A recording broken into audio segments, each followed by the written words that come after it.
Sir David Frost travels to New York to meet the legendary Israeli conductor and pianist, Daniel Barenboim.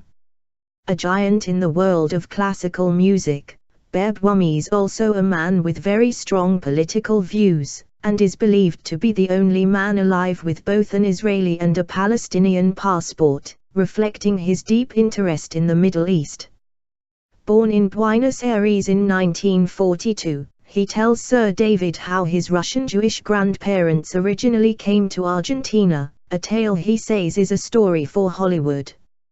He also talks about his early life as a young pianist, as the child of two musicians, and describes how Argentina was an important global musical center in the aftermath of World War II. He tells Sir David about his first international performance in Salzburg aged just 9 and how the conductor Igor Markevitch inspired his decision to study conducting. He says Markevitch thought he was born to be a conductor because of his strong rhythmic ability. Questioned by Sir David about his marriage to the British cellist Jacqueline Dupre, Barenboim describes her as probably the most musically talented person he ever knew. He gives Sir David an emotional account of their meeting in 1966 and the news, just 18 months later, that she had been diagnosed with multiple sclerosis, MS. Music has the capacity to create a greater reality. Daniel Barenboim.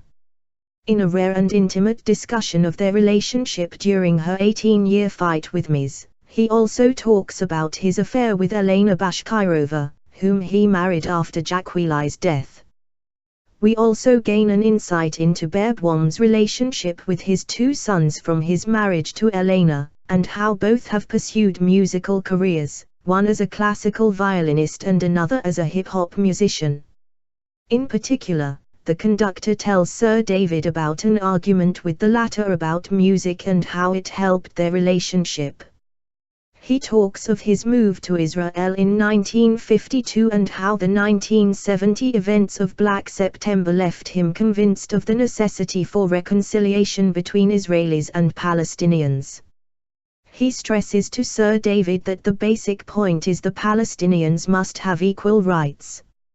He talks about his friendship with the late Palestinian-American literary professor, Edward Said, with whom he founded the West Eastern Divan Orchestra, an ensemble made up of young Arab and Israeli musicians. Barenboim says that the only hope for the future is creating spaces of dialogue. During the interview, he invites Sir David to the world-famous Carnegie Hall in New York to see the widow perform. The program also features exclusive behind-the-scenes rehearsals as Barenboim puts his musicians through their paces. Those same musicians also reflect on the importance of the widow and what it has been able to achieve. We discover how he has courted controversy in Israel for his views on the Israeli-Palestinian conflict, and faced hatred and insults for his decision to conduct music by Richard Wagner in Jerusalem at the National Festival of Israel. Referring to Hitler's love of the composer, Barenboim questions how a monster who murdered 6 million Jews had the capacity to go to a performance of Lohengrin opera by Wagner and be moved to tears.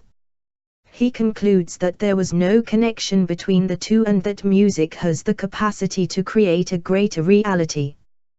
Daniel Barenboim bears his life and his soul to Sir David. He is emotional and outspoken. His love of music shines through the whole interview, as do his political beliefs. Along with his public performances, the program offers viewers the opportunity to see behind-the-scenes footage. The result is a fascinating insight into one of classical music's best-known and most controversial characters.